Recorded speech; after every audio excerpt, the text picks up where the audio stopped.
right. Well, good morning, man. We are so glad you guys are here. As Phil said, my name's Trent. Could we just take a moment, and I would like to give, if you're online, just do clappy face. I just screwed that up. Is it clappy hands emojis? Anyone know? What's a good emoji to show you're clapping? Clappy hands. Okay, I was right. So if you're online, you can just like comment with clappy hands. But let's give the band and our Cross Kids leaders and Alicia a hand today. Amazing group. So thankful for them. And we are in week 3 of our series, Win at Home. And I want to ask you a question today. And this is the easiest, hard question in the world. So simple, yet so hard. And here's my question to you. And you can scream it out if you want to be a weirdo and a redneck. But if you're normal, you probably just kind of contemplate it, okay? So do what you want. But here's my question. If I were to sit down with you after this message and say we're going to eat lunch at Arby's, because they've got a really good battle right now going on with the McRib guys, and I'm loving it. My wife gets so mad about that. This has nothing to do. Can I just pause for a second? See, I don't have a lot of friends, so I'm going to talk to you guys like you're my friend for a second, so just bear with me, okay? She gets so worked up because she loves the McRib. She thinks it's the greatest sandwich in the world. Anyone else think amazing? Okay, yeah, a lot of men and my wife, so pretty good company. But Arby's has been going against it lately. You know, they're like, this is actually real ribs and not just processed meat. And we were driving last night in Ashland. We drove by Arby's, and my wife is ticked.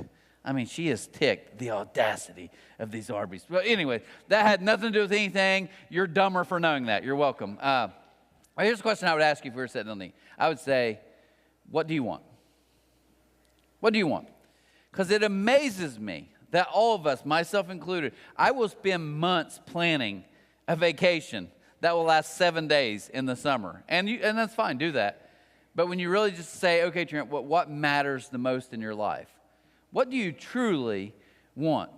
One day when they put you in a box and all the things you could do on earth are over, what do you want said about you?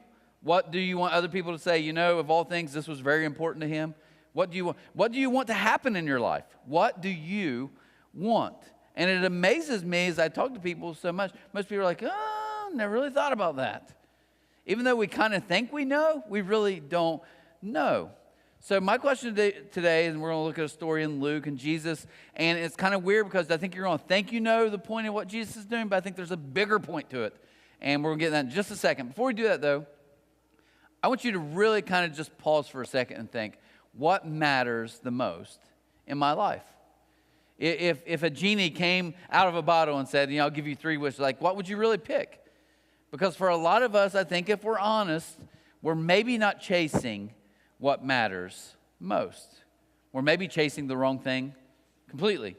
So here's the phrase I want you to hear today. The greatest enemy to the life you want might be the life you're currently living. The greatest enemy to the life that all of us want might actually be the life that you are currently living. So I want you to think about that today as we kind of look at Jesus, and we're in Luke. It's going to be in chapter 18. If you have Bibles, you can turn there. If you didn't bring one, it's okay. We got free ones out there. Grab one. But we're going to put this on the screen. You can kind of follow along. Just a couple short verses, actually 3 to be exact. It says this. It says, people were bringing babies to Jesus for him to place his hands on them. When the disciples saw this, they rebuked them.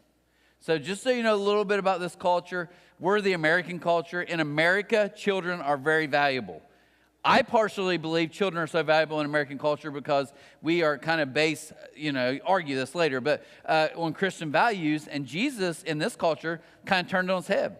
Jesus was one of the first people who said kids are actually important. To the Romans, it would have been like, what? I don't care about them. Like, discard them, throw them away, kill them. We don't care. Throw them on the side of the street. They had no value in that. They didn't value life. And Jesus said, no, it's very important. So even the disciples in this culture are just kind of like, man, there's a long line of babies. I know Jesus is busy. I know we got more important things to do. Let's get him out of here. And when they say that, Jesus is like, no. They actually rebuked the people. But Jesus called the children to him and said, let the little children come to me and do not hinder them, for the kingdom of God belongs to such as these. Truly I tell you, anyone who will not receive the kingdom of God like a little child will never enter it. So you're like, okay, so I think we get the story today, Trent. It's win at home, love your kids, say a prayer. Could you hurry this up so we can actually go eat? Because now I want Arby's, because you said it, right? Fair enough. But I think there's a bigger meaning here.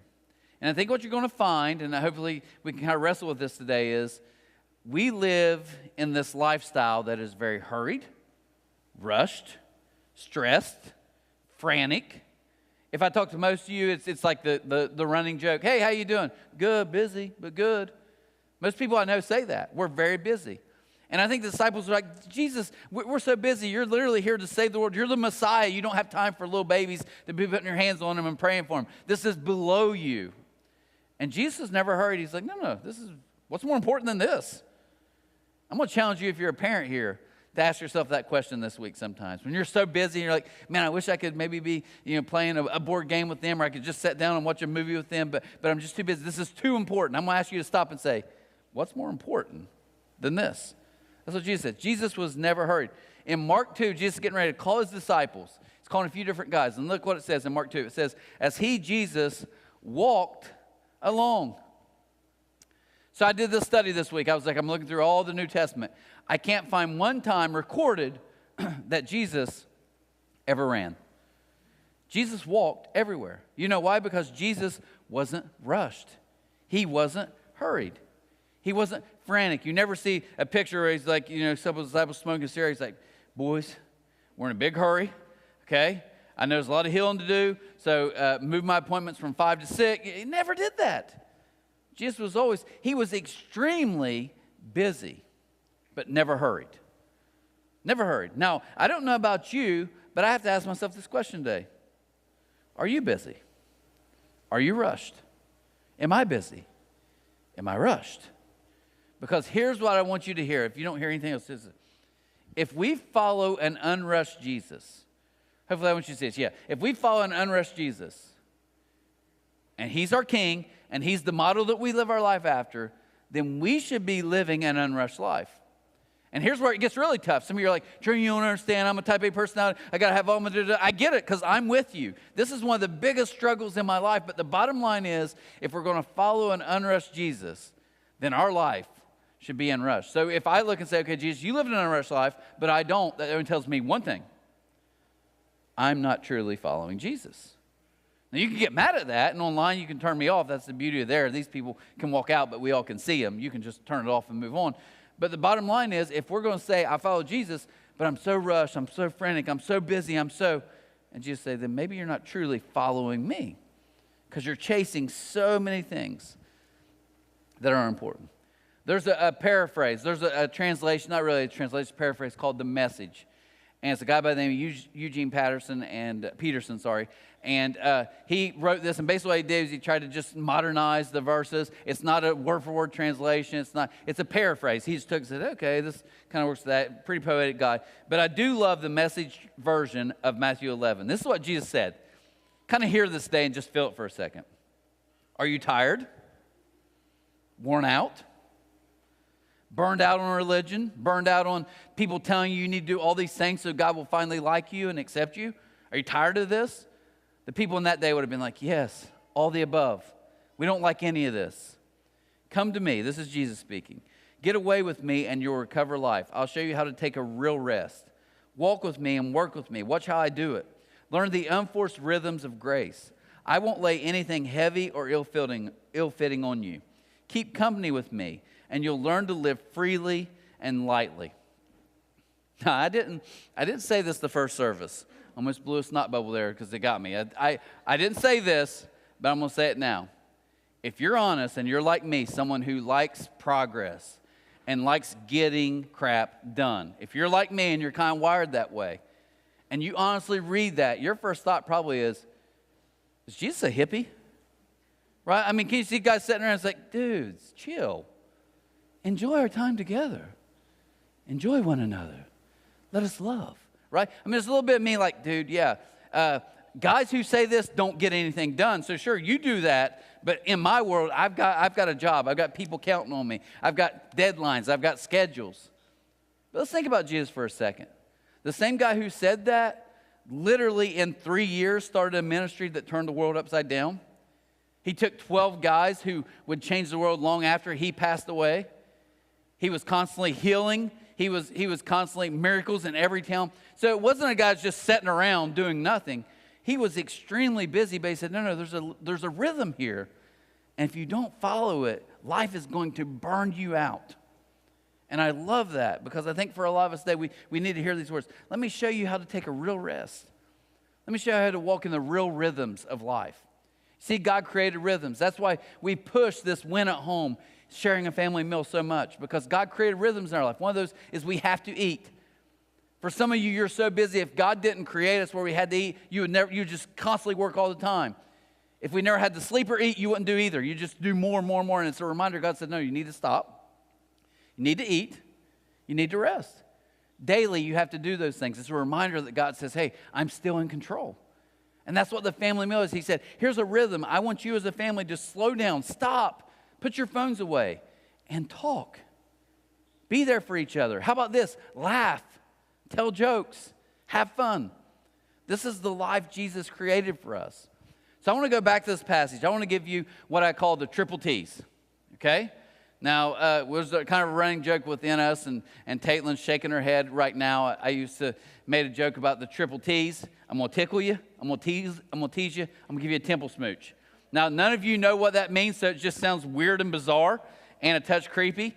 Maybe it is creepy anyways, right? Okay, now that I say it out loud, it is creepy. So I'm going to quit saying that from now on. I think the tickle one got me when I verbalized it. Okay, but these are the 3 T's from this story that I think are so important. I'll go through them really quick, but I'm going to challenge you. First of all, let's start with the people you love. Let's start with your kids. Let's start with your parents. And let's start with your spouse. Okay, now all of you have hopefully someone of that group that's still alive, maybe very close friends, maybe a boyfriend or girlfriend. Okay, but let's start with these people, and I want to ask you some questions. I want you to think about how well you do according to this example that Jesus gave. What are the 3 T's? The first is this: touch. Touch. Touch. Now, I'm going to tell you a quick story about me. I grew up with all brothers. I grew up in a home that wasn't like, not mushy, very like kind of black and white, get your stuff done. You know, great home. Loved it. Loved my parents. But even my mom, I make this joke. My mom has even kind of an edge to her, too. Very sweet lady, but it wasn't like, it was just never that like, now you know mommy loves you, right? I know I'm going to school, but mommy's proud of you. Like, that would never happen in our home. But I also grew up kind of realizing that touch is not with brothers. If you're getting touched, you're getting hit. So touch equals bad in my life. I don't like to be touched. And I even know my wife, who's way more touchy-feely than I am, I noticed when our son was born, and he was 7 or 8, and he's kind of the age where you kind of get pudgy before you hopefully lengthen out. And I remember we'd be pudgy, and I'd be watching TV, and this little ball, just pudge would come up and be like leaning against me. I'm like, dude, what are you doing? Like, literally, do not touch me. It creeps me out. So I didn't get it. It's like I didn't understand why a boy would, that was weird to me. It's like, I don't know if he's normal. Boys shouldn't do that. And it's like, no, that's actually very normal. You should do that. Now, my daughter, who is here today also, she's sick like I am. So even when she was little, I'd be like, hey, Tegan, how are you? And right when your hand got 6 inches away from like her back, she'd be like, don't touch me. Now, I'll say this. Now that she has a boyfriend, I love that. Keep it up. No one touch. Great plan. Love it. But notice what it says in verse 15. It says, people are also bringing babies to Jesus for him to what? Place his hands on them. Jesus knew that touching, that this gentle touch, a loving touch, was critical. It's important. It's actually life-giving. And here's the thing that I try, and some of you, after you hear me tell the truth about some stuff today, you're going to be like, you really are messed up. Like, we get it, we're all jacked up here, but we think you're jacked up at a different level than all of us. And I see that sometimes because this kind of stuff is weird to me. Some of you in here, you're looking at it like, oh yeah, you should definitely do that. That's what every parent does. But for me, it's like, that's weird, right? But look what it says. It says, no, he placed his hands on him. He knew. 20 times in the New Testament, this word touch is used. Every time it involves healing or blessing. You want to bring healing in your home and those people you love? You want to bring blessing? It starts with a loving touch. Now, I know some guys in here are like, dude, I got the touching down. I didn't say groping, right? I didn't say pawing at your wife. I'm talking about like a true, gentle, a hug. Coming up to someone, literally hugging them, telling them how important they are to you. Notice it says he lays hands on them. He placed his hand on them. He blessed them. Touch. It's very important. Some of you got that down and you're awesome. Some of you don't. Here's the one I think most struggle with, 2 T though. Time. Time. You see, most of us, if we're honest, and those, I want to talk to parents for just a second, if you're parents, We live in a culture where it's like NASCAR parenting is the norm. It really is. And I'm going to laugh with, kind of make fun of Kent, who's run the computer for us real quick. But Kent and different people I know, like, love NASCAR fans. I don't get you at all. But here's what I love about all NASCAR fans. They always say this. It doesn't matter how they talk. He's not redneck like this, but every NASCAR does say, "Well, you ever been to a race?" I'm like, why would I go to a race when I don't like it? Guess what? I've also never been to the opera because I hate it, right? It's like, but they'll say, it's like, you go to a race one time, you come back, you tell me what you think. I'm like, again, I hate it, therefore I will not go. I hate plays and drama. Get mad at me if you will. My wife took me to an outdoor one.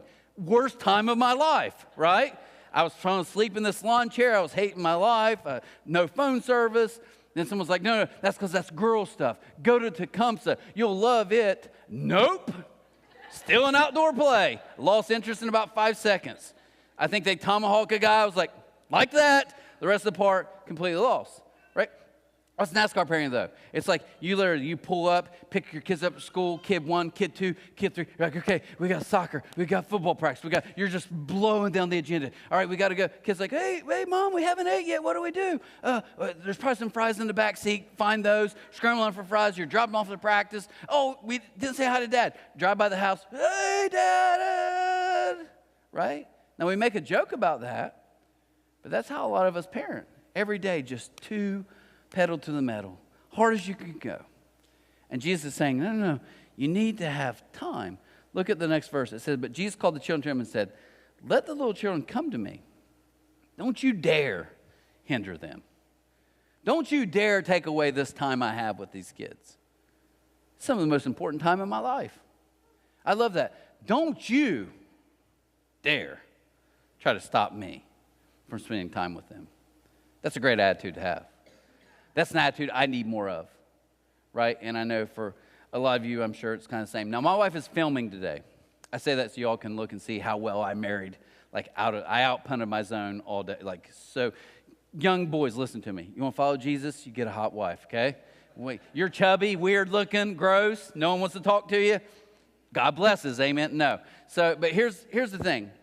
I've always said this. My wife, when we got married and our kids were little, I would notice there was little things she did that were so subtle, so small, yet to me it was like, that's so profound, that's genius. And I don't know if she learned that from parents or just naturally, socially gets it. I don't know.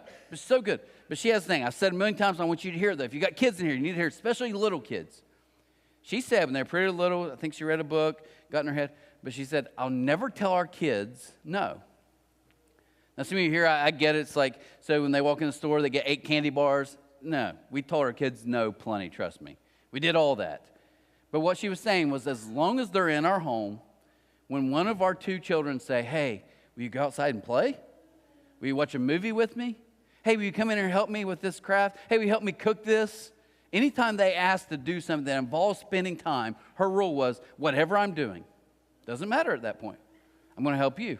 Now, I know what some of you are doing, the kickback, you're like, oh, it'd be nice to live in that world. I agree. It's so hard for me. But I've watched her for years literally do that. Like, she just stops because she knows the secret. You see, in about 1.5 years, her and I are going to blink, and those kids may not be in our home at all. And in that point, we'll be like, man, I hope we didn't regret the time we had with them. I love Billy Graham. To me, Billy Graham is one of the people who spent literally like 80 years in ministry. To my knowledge, there's never been one thing that ever came out against him with women, with cheating, with money. I think he lived a great, upstanding life for God. I respect that very much about Billy Graham. As he got very old and he was about to pass away, someone sat down with him. They interviewed him, and they asked a great question to ask anyone who's older. If you're young, you should listen to old people. This is great. They said, okay, do you have any regrets? And here's a man who read a proverb, a chapter every day of his life. I mean, literally, I think from like 18 on, traveled the world, spoke to billions of people. But he said this, I regret I didn't spend more time with my kids. Only regret I have. So as he got to the end of his life and did all these things for God, he still thought, you know what? I wish I would have spent more time with the people that I love, because that's important. Touch, time, last one real quick, is talk. Look what Jesus says about these kids. In this culture, it was like, but they're just babies. Who cares? And look at his words. He says, for the kingdom of God belongs to such as these. You guys, I know these babies maybe can't even understand me, but you don't realize how critically important they are to me. Talk. When we started this church, close to 15 years ago, and we moved around. We were in the hotel. We were in elementary school for years, and God just kept moving. It was great. And then we finally got to a place where we were getting kicked out of the place we were at, and we knew we had to build, so we put this plan together. And I'll say this about my parents. My parents are amazing. Could not ask for better parents. Greatest parents in the world. But like I said, we're not really a compliment. When I first married my wife, that was the one thing that was so weird to me. She gets off the phone, and her parents are both like, now, just don't you forget how amazing you are. We love you. You're the best girl in the world. They're all this stuff. I'm like, just say bye, right? No one needs to hear that. I don't need to hear that. It's over the top. But as I get older, I start realizing there's something about your identity that's changed by the way you talk to people. People become a lot of what you speak into them. I'm like, I need to maybe learn a little bit about that. So I kind of grew up, it's not that like, oh, you're the best ever. We love you. I kind of like it too. But either way, our first Sunday in this building, few years back, I'm in that back corner right there, and my dad walks in, and I think it's the first time he'd seen it really kind of completed, and he was just kind of looking around, and my dad, amazing, but not really the guy that's just whipping out compliments like it's all day, and he just kind of looked around, and he said, this place is really nice. I was like, yeah, it is. And then when it came in, it was just like us two standing back there, and he said this, he said, I'm proud of you. Now here's my point. That's like 6-7 years ago. I'm 42 years old, and I promise you, when I think about my dad, and you say, well, what's a great moment? It's that. That's how much words mean. So let me talk to husbands for a second, because here's what you say. Oh, she knows. Them kids know. Maybe they don't. Maybe they don't. A mentor of mine, older guy, I was talking to him a few summers back. I'm so ashamed to admit this. You guys can judge me. You can post about me. I'm going to be honest, I really don't care that much. But this is pretty bad. So I was talking to him, and he was like, okay, so talk to me about your kids. At that point, they're like 12 and 13, whatever. And I said, love my kids more than anything. I was like, no, I said something about not saying it so much or something. And he literally got quiet, and he said, what? And I could tell I was kind of in trouble. I was like, well, like my kids know it, but I don't. Maybe it's just the way I was raised. I don't really feel like saying I love you all the time. It's weird for me. And he said, that doesn't matter if it's weird for you. You need to do it. I go, okay, well, I'll start. He's like, no, you need to do it now. And here was the thing he told me. He said, your kids need to know, one, how proud you are of them, not for anything they accomplish, that you're just proud to be their dad. And he said, secondly, they need to hear, I love you. And I got a confession to make. At night, there's times where I'm just like, I hide in my room because I don't want to. I know it sounds so bad. It's weird for me. It's weird. But it's kind of easier with my son because I walk in like, hey, Taden, and I mean it. I'm proud to be your dad, and I love you. And he's like, oh, okay, thanks. Again, Tegan's with me. I walk in. She's like, what? What are we doing here, right? Let's quit making this so creepy and weird. Like, yeah, it's fist bump and get out of here. But we need that. And I can prove it. Last thing I'll say. There's only one time in the New Testament we have a recorded, audio voice of God.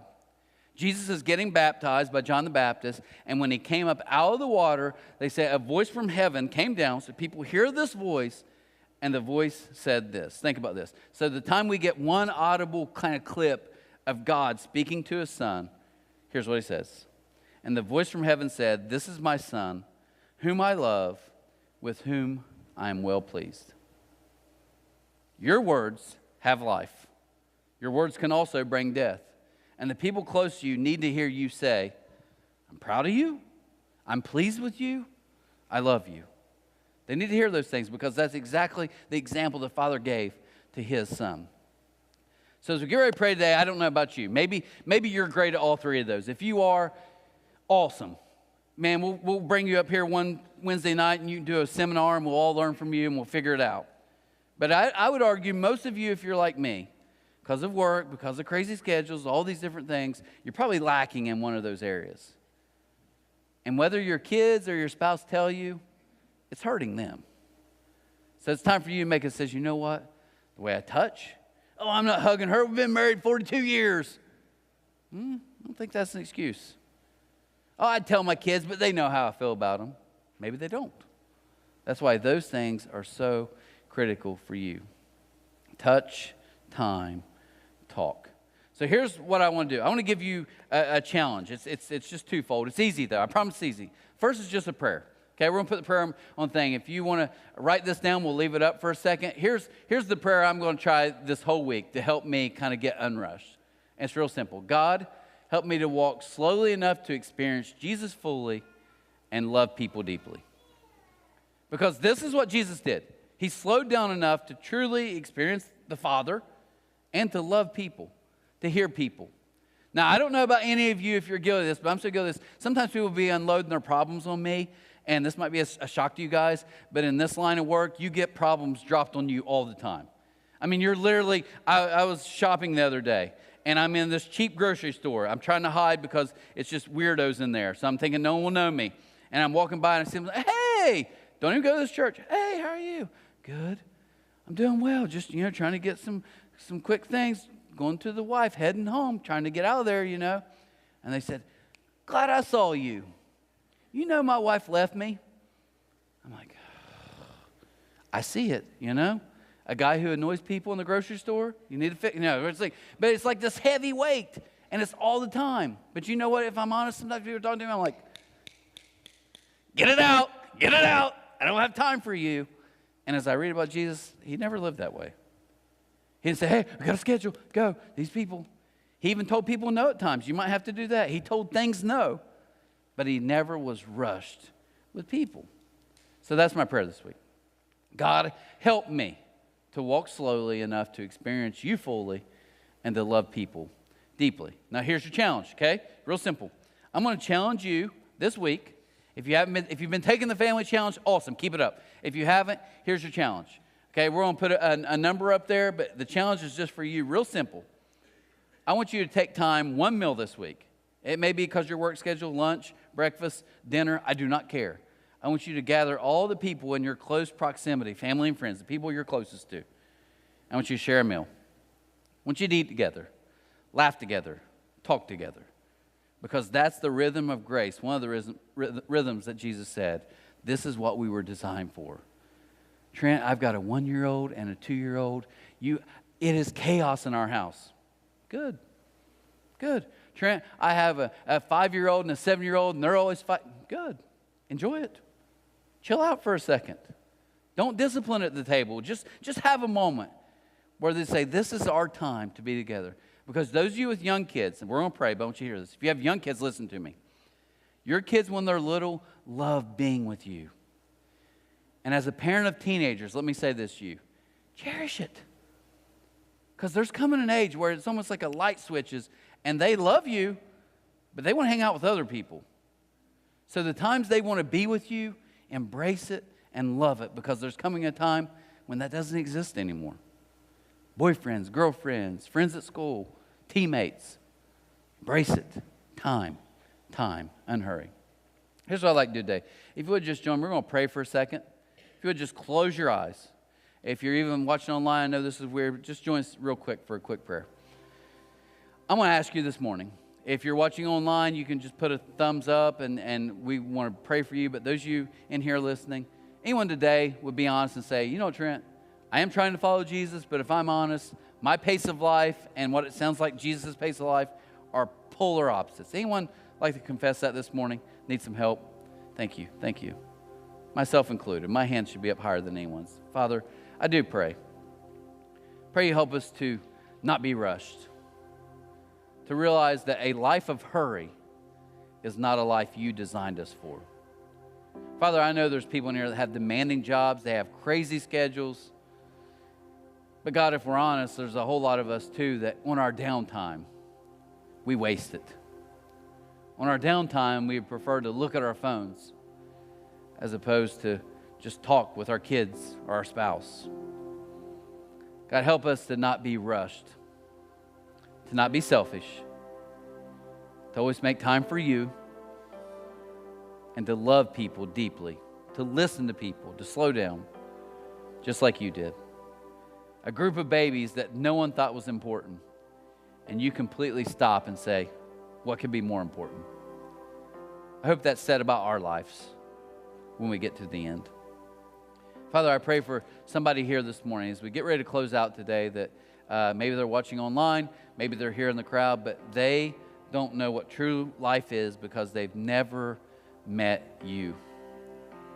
And today's the day, if they, as you're kind of stirring their hearts and you're moving and they know something needs to change, today's the day, a great day to surrender to you. Here's a prayer, something like this. Just say, Jesus, I know I'm messed up. I know I've sinned against you. But I'm asking you this morning to forgive me. Jesus, forgive me of my sins and save me. Show me how to walk with you and truly live for the rest of my days. Nobody looking around, but if you said that prayer for the first time this morning, I want you to do something really bold. We read a few chapters ago in Luke that all of heaven, the angels celebrate when one person turns back to God. So if that's you, we're not going to make you come forward, not going to make you stand up, no one's going to come to your seat, put their hands on you, but we want to celebrate like heaven is right now. If you made that decision for the first time, had 2 people raise their hands in the first service, man, we celebrate that. If that's you this morning, right where I want to do something real bold. Just lift your hand for a second, just let us see it. That's it. We just want to acknowledge it. Your hand's up, you put it right back, just put it up, put it right back down. Awesome, awesome. Jesus, so thankful for the lives you continue to change. Pray for the people who took that step this week. And for all of us here, help us slow down, not be rushed, live like you. We ask these things in your name, and amen. All right, guys, have an amazing week. Rock it out. Hope it's great. We'll see you again next week, same time, same place. Take care.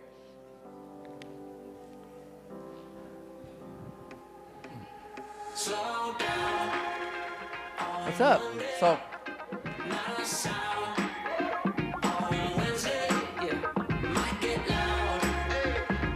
Friday, but on Saturday